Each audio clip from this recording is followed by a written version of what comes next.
13절입니다. 새번역 성경으로 우리가 주일날에는 보고 있습니다.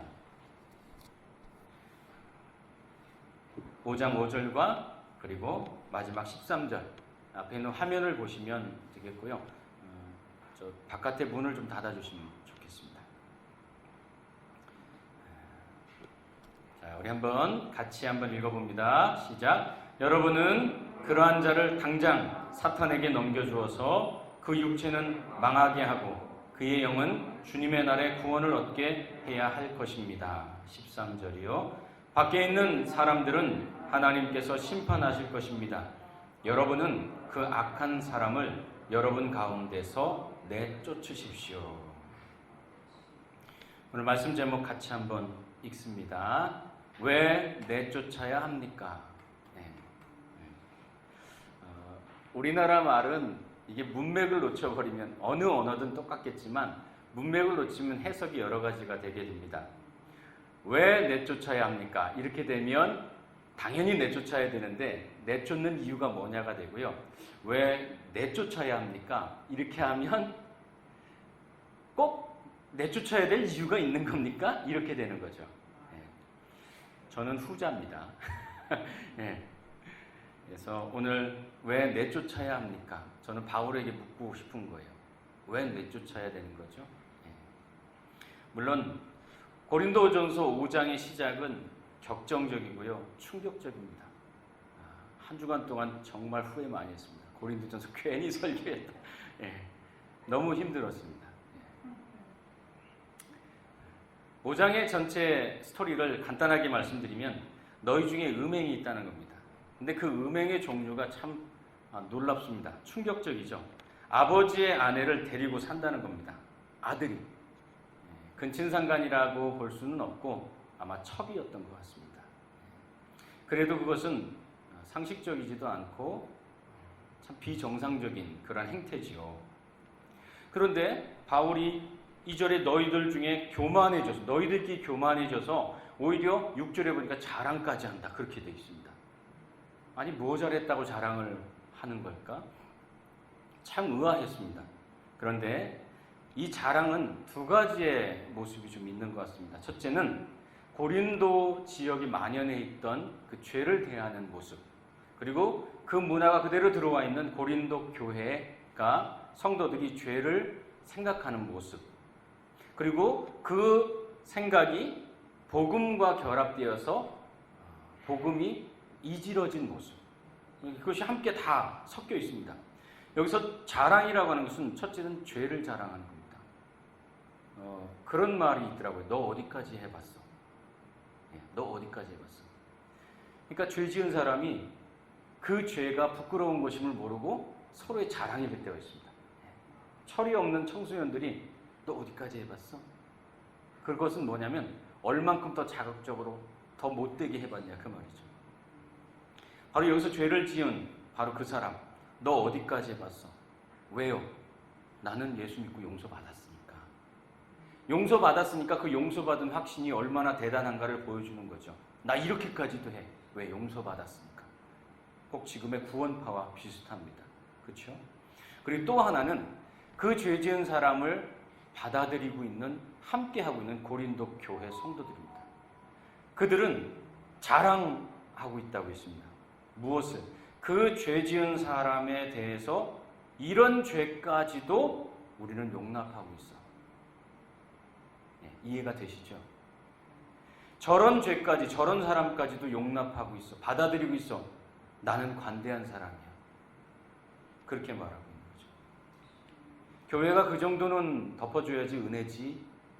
여러분 익숙하지 않습니까? 수많은 목사님들이 성범죄나 잘못을 저지르고서 교회에서 아무 말이 없습니다. 그것은 그 정도는 덮어줘야지 은혜이지. 바로 그거죠. 함께함이 어느 때에는 위로가 됩니다.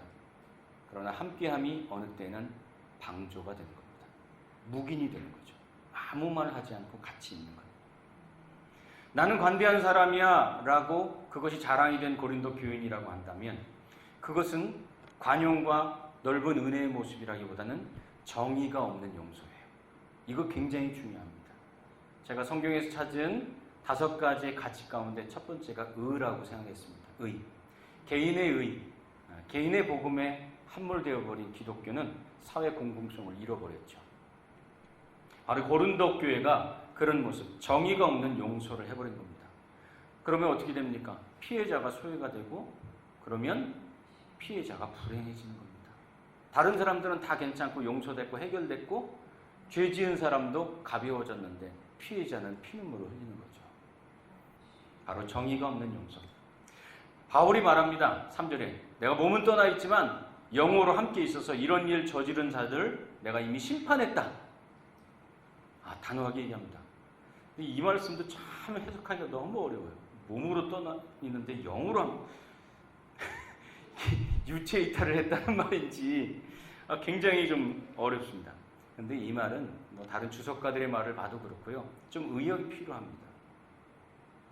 한 성령 안에서 성령과 같은 판단을 해야 되지 않느냐는 말이죠. 한 성령 안에서 성령과 같은 판단을 해서 성령이 분명히 심판하셨으면 잘못됐다 죄다 말하면 죄라고 해야 되지 않느냐 이 말입니다. 나는 그 성령의 판단에 따라 죄라고 심판했다 이 말입니다. 근데 고린도 교회 성도들 너희들은 왜 다른 판단하고 있느냐? 왜 그들을 용인하고 그대로 받아들이고 있느냐? 묵인하고 있느냐? 저는 그렇게 보았습니다. 문맥을 봤을 때 그것이 맞다고 저는 생각을 합니다. 그러면서 5절에 이렇게 말합니다. 그를 사탄에게 넘겨주고 사탄에게 넘겨줬다. 그의 육신은 망하고 그의 영은 마지막 날 주 예수의 날에 구원을 받게 하려 함이라. 이 말도 되게 어렵습니다. 사탄에게 넘겨주란 말은 또 도대체 뭡니까? 그것은 교회 밖으로 출교하라는 뜻입니다. 세상 권세를 잡고 있는 세상을 마귀가 잡고 있다고 얘기하지 않습니까? 그러니까 그런 표현입니다. 그를 출교시켜라 그 말입니다. 마지막 날 주 예수의 날에 그의 영이 구원을 받게 해야 되지 않겠느냐 그 말이죠. 이 말씀은 설교하면서 이야기를 하겠습니다. 저는 이 말씀이 대단히 중요한 말씀이라고 생각합니다. 그러면서 죄의 작은 누룩이 빵 전체를 못 쓰게 만들지 않느냐. 그런데 교회 안에 신도 가운데 형제인 너희들이 교회는 여기는 빵이라고 생각하면 됩니다. 누룩에 비유해서. 그런데 그 교회에 음행과 탐욕과 중상과 우상숭배와 술취함과 도둑질이 온갖 누룩들이 들어와서 교회를 잘못 부풀게 만든다는 거예요. 그 누룩을 빼버려야 되지 않느냐 이 말이죠. 그게 5장의 내용이에요. 그러면서 그 악한 자를 아버지의 아내를 데리고 산다고 자랑하는 그 악한 자를 내쫓아라 이렇게 얘기하는 거예요. 내쫓아라. 그래서 오늘 제목이 왜 내쫓아야 합니까? 입니다. 내쫓아라 그랬습니까? 제가 전체 스토리를 이야기하는 이유는요. 첫 번째 고린도전서가 너무 어려워요. 성환아 1번 고린도전서가 너무 어려워요. 왜 어려운가를 생각해 보았더니 첫 번째 문제를 다루고 있어요. 고린도전서가. 고린도 교회가 당면한 문제들을 가지고 있어요. 그게 왜 어려운 거냐? 여러분 인생을 살면서 여러분 왜 어렵습니까? 문제를 만났을 때 어렵잖아요. 문제라고 하는 것은 우리의 삶을 복잡하고 고통스럽게 만듭니다. 그 문제가 교회 가운데 있었습니다. 그 문제를 다루고 있습니다. 그 문제를 다루는 것, 문제를 맞닥뜨리는 것은 우리에게 어려움을 주는 겁니다. 그래서 고린도전서가 어려운 거예요.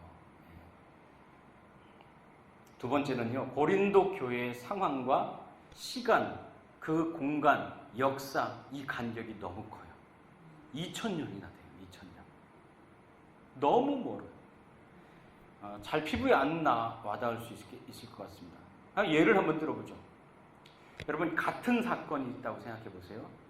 근데 그것을 미국 법정에서 하는 것과 한국 법정에서 판단하는 것이 같을까요? 다를까요? 달라집니다. 요번에 손 씨라고 해가지고 아동 성착취물을 22만 건을 유통을 시켰답니다. 그래서 그를 미국에다가 뭐 송환을 하느냐 마느냐 막 이렇게 뭐 얘기가 많았는데 우리나라 법정에서 1년 6개월형을 때리고서 판결을 내렸습니다. 말이 많죠. 근데 그 사람 미국으로 가면은요 200년 받습니다. 200년. 우리나라는 1년 6개월, 미국에서는 200년. 달라지는 거죠. 그러니까 고린도전서는 그 상황과 삶의 공간과 생각 그리고 역사가 지금 오늘을 사는 우리와 너무 다른 겁니다.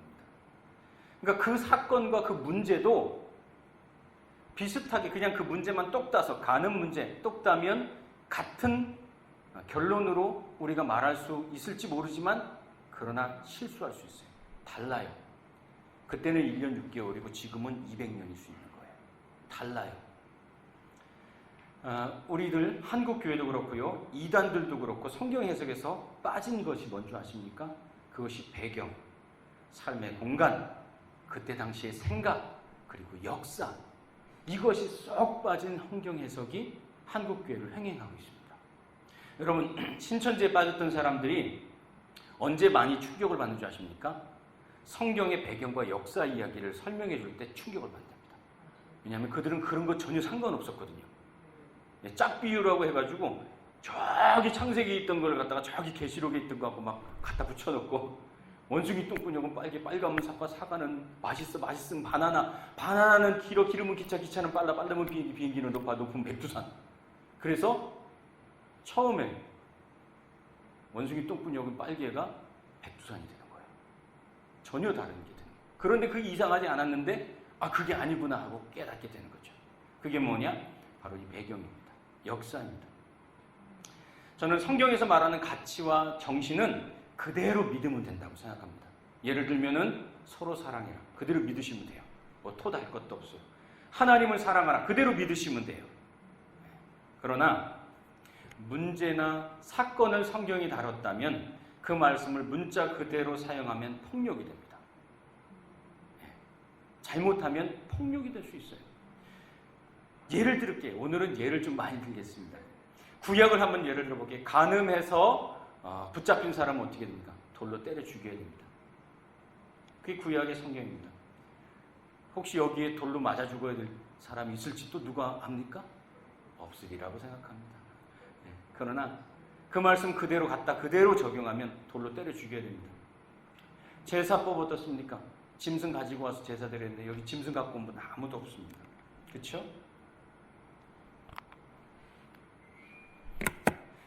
신약으로 넘어가 보죠. 오늘 고린도전서 좀 가까워졌습니다. 고린도전서에서 예배 드릴 때 여자들은 머리에다 수건 써라 그랬습니다. 천주교에서는 지금도 뭘 쓰죠. 근데 여러분은 왜 안 씁니까? 성경 말씀에 머리에 수건 쓰라고 했는데. 그죠? 그대로 받아들이고 있지 않습니다. 오늘 본문 죄 지은 사람 다 내쫓아라 그랬습니다. 뭐 다라고 하기는 그렇지만 마지막에 특정할 수 있겠죠. 그 아버지 아내를 데리고 산 사람 내쫓아라 했는데 뒤에 또 얘기하고 있습니다. 신도를 하는 음행하는 사람 가운데 탐욕, 우상숭배, 술 취함, 뭐 중상, 약탈하는 사람 그 다 내쫓으면은 전 목회 어떻게 합니까? 신학교 나온 목사님들도 참 못된 짓 하는 사람들 많죠. 여기에 죄 안 지은 사람이 있습니까? 죄 지을 때마다 내쫓으면 어떡하겠습니까? 바로 그겁니다. 고린도전서는 그런 의미에서 너무나 해석하기가 어려워요. 그래서 고민이 많았습니다. 특히 5장이 이제 고린도 교회의 문제를 본격적으로 다루기 시작하는 시작이기 때문에 더 고민이 많았습니다. 우리 함께 고린도서 5장을 고민하면서 봤으면 좋겠습니다. 두 번째, 그럼 바울이 이렇게 말한 이유가 뭘까요? 왜 그렇게 말했을까? 내쫓아라. 왜 그렇게 말했을까요? 저는 그 해석의 포인트가 5절에 있다고 생각합니다. 그리고 저는 이 5절이 고린도전서 전체에 흐르는 정신이라고 생각합니다. 이 부분이 뭐 대수롭지 않은 말 같지만 정말 중요한 얘기입니다. 5절 말씀이 이겁니다.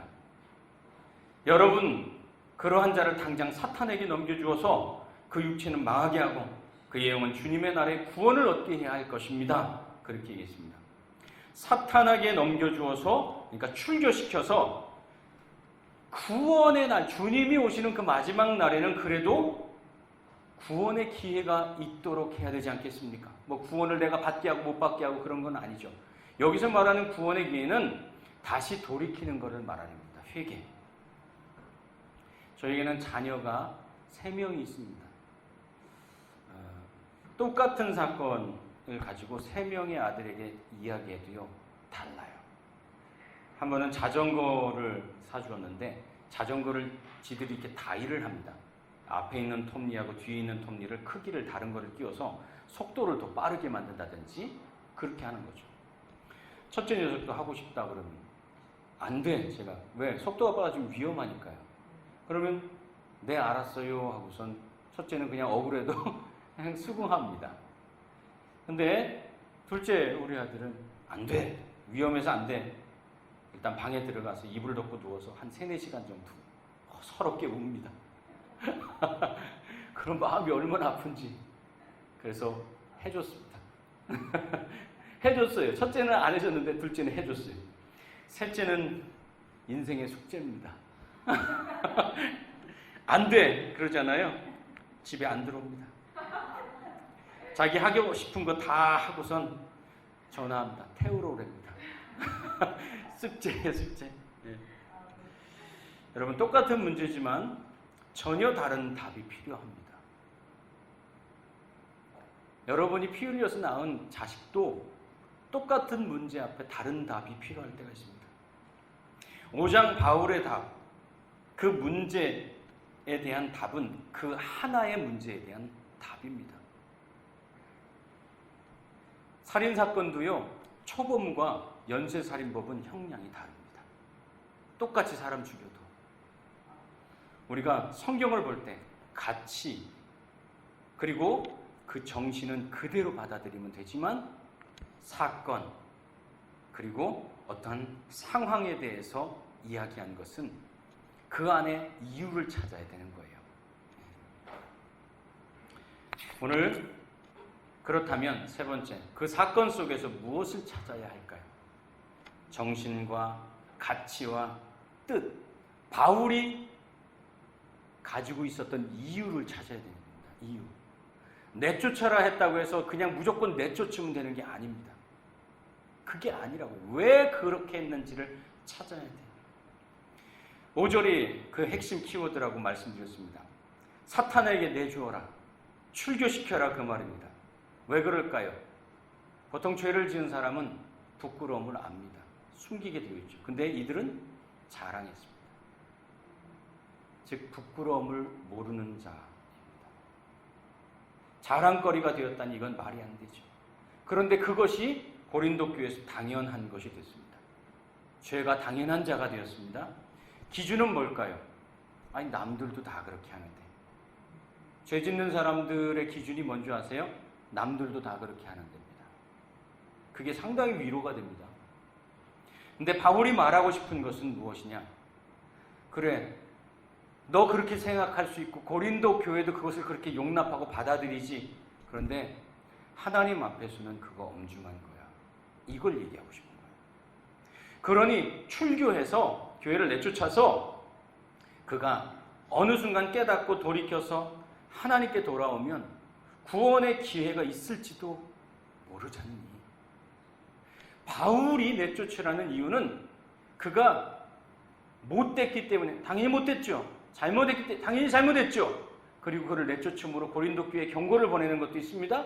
그리고 죄와 분류해서 누룩이 빵을 부풀게 하는 것처럼 죄가 관영하지 않도록, 교회가 욕을 먹거나 타락하지 않도록 만드는 목적도 있지만, 그 죄 지은 사람에 대해서는 그를 출교하는 것 자체가 목적이 아니라, 그래서 혹시 마지막 날에 구원의 기회가 있을지도 모르잖아요.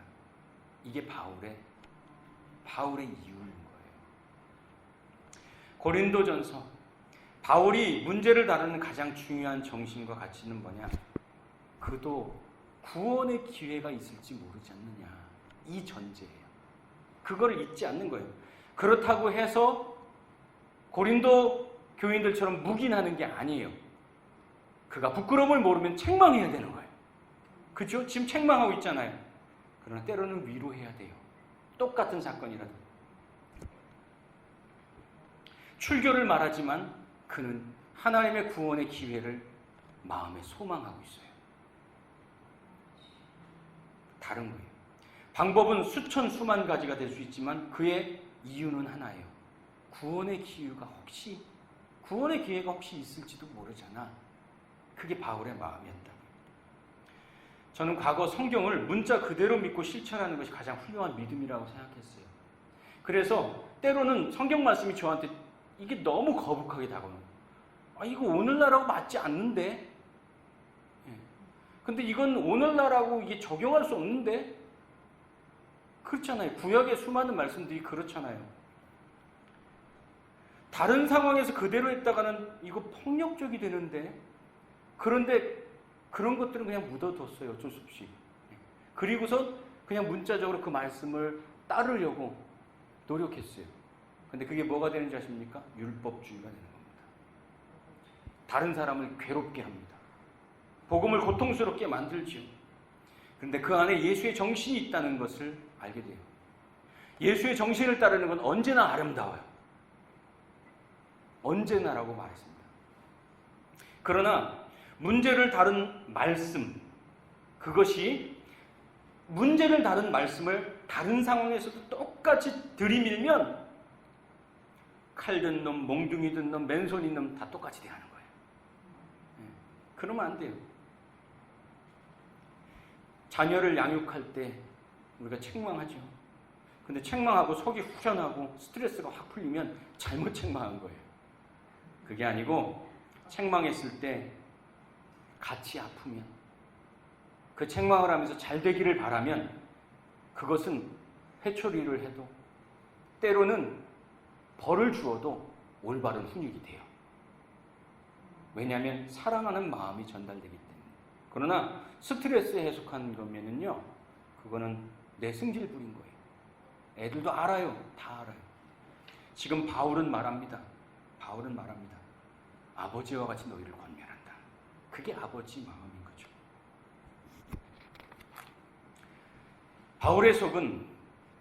바울의 속은 언제나 이겁니다. 그가 구원 받아야 하지 않겠습니까? 내쫓을 때도 있지만, 내쫓을 때도 구원 받아야 하지 않겠습니까? 토닥토닥 위로할 때도 구원 받아야 하지 않겠습니까? 나는 선생이 아닌 아버지의 마음을 가지고 너희를 대한다. 지난주에 그랬죠. 4장에서. 오늘 말씀의 결론입니다. 오늘 이 사건을 통해서 우리가 말씀을 사용하는 바울의 태도를 배워야 되겠습니다. 저는 이것이 너무너무 중요하다고 생각합니다. 우리는 말씀을 대하는 이 바울의 태도를 배우지 못했습니다. 그 안에 있는 아버지의 마음을 우리는 쏙 빼고 바울의 그 회초리만 받아서 들었습니다. 옳고 그름에 대해서 책망할 수 있고 위로할 수 있어요. 징계할 수 있고 회복시킬 수 있어요. 출교할 수 있고 용서할 수 있어요. 그렇게 할 수 있어요. 그러나 그것은 언제나 상황에 따라 달라요. 그 방법과 상관없이 품고 있는 하나의 마음, 바울에게서 배우는 하나의 마음, 그에게도 구원의 기회가 있을지도 모르잖아요. 그가 구원을 받아야 하잖아요. 저 사람은 주 안에서 기회를 얻을 수도 있잖아요. 그게 아버지 마음이라는 거예요. 누가복음 15장에 자기 마음대로 아버지 재산 다 쓰고 자기 마음대로 살아왔던 그 탕자가 돌아왔을 때 너 왜 그랬어 이 자식아 하고선 귓방망이를 날린 아버지가 아니라, 당연히 귓방망이 날려도 할 말 없죠. 그러나 그 아들을 안아주었던 아버지, 그렇죠? 그게 아버지 마음이죠. 성경은 그렇게 해석하고 받아들여야 된다. 성경은 그렇게 배워야 한다. 성경은 그렇게 나에게 그리고 너에게 적용돼야 된다. 근데 한국교회는 이 성경 말씀이 때로는 몽둥이가 되는 것 같아요. 항상 몽둥이가 되는 것 같아요. 5장 5절은 고린도전서의 심장이라고 생각합니다. 기억해 주시면 좋겠습니다. 제가 고린도전서를 얼마나 오래 설교할지는 모르겠지만 언제 끝날지 모르겠습니다. 하여튼 곧 끝나겠죠. 그것이 고린도전서의 심장입니다. 왜 쫓아내야 합니까? 라는 질문. 그가 주님의 날에 구원받아야 하지 않겠습니까?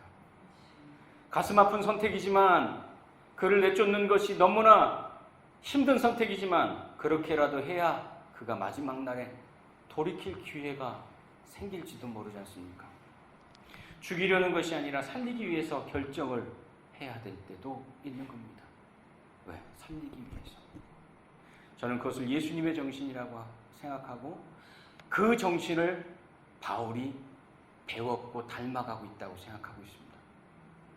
그게 성경의 정신이고 십자가가 선 자리입니다.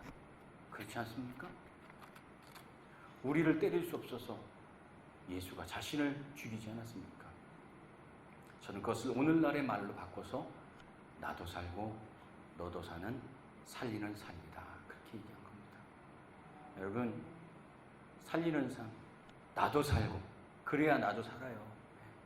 너도 사니 살리는 삶 살아가는 저와 여러분 되길 바랍니다. 기도하겠습니다.